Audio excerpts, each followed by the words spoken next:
আপনাদের সঙ্গে তেলাপিয়া মাছের একটা রেসিপি শেয়ার করব। প্রথমে মাছগুলো কেটে ধুয়ে পরিষ্কার করে একটি পাত্রে রেখে দিব। লবণ হলুদ মাখিয়ে কিছুক্ষণ রাখবো।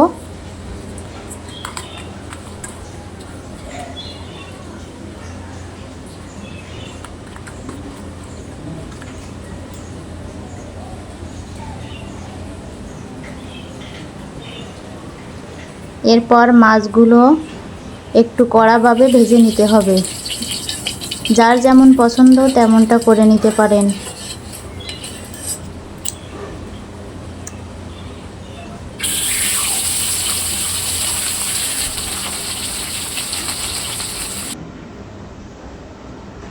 দেখুন মাছগুলো কত কড়া করে ভেজেছি। একটু কড়া করে ভাজলে এই রেসিপিটা খেতেও ভালো লাগে। আলু টুকরো করে কেটে রেখে দিয়েছিলাম লবণ হলুদ মাখিয়ে, সেগুলো একটু লাল লাল করে ভেজে উঠিয়ে নিব। এরপর যে অবশিষ্ট তেল থাকবে তাতে একটু ফোড়ন দিব।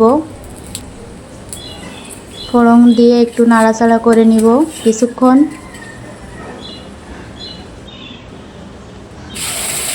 এরপর একটা মশলা তৈরি করেছিলাম, আদা পেঁয়াজ রসুন কাঁচা লঙ্কা পোস্ত সরিষা টক দই দিয়ে আমি ব্লেন্ড করে রেখে দিয়েছিলাম। এরপরে লবণ হলুদের গুঁড়া জিরার গুঁড়া দিয়ে কিছুক্ষণ কষাবো।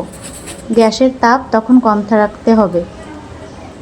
এরপর বাটা মশলাও একটু দিয়ে দিব, দিয়ে একটু জল দিয়ে আর কিছুক্ষণ কষাইয়ে নিব।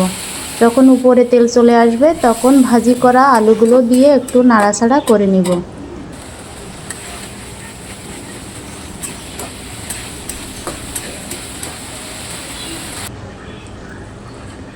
এরপর যে মাছ ভেজে রেখে দিয়েছিলাম সেগুলো দিয়েও একটু নাড়াচাড়া করে পরিমাণ মতো জল দিয়ে দিব।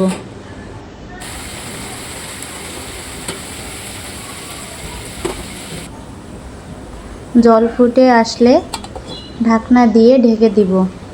15 মিনিট পর ঢাকনাটা উঠিয়ে দেখব আলু সিদ্ধ হয়েছে কিনা।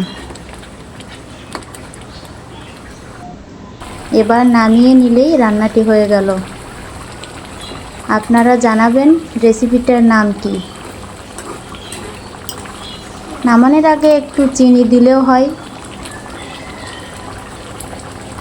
অনেকে চিনি পছন্দ করেন না, তারা দেবেন না।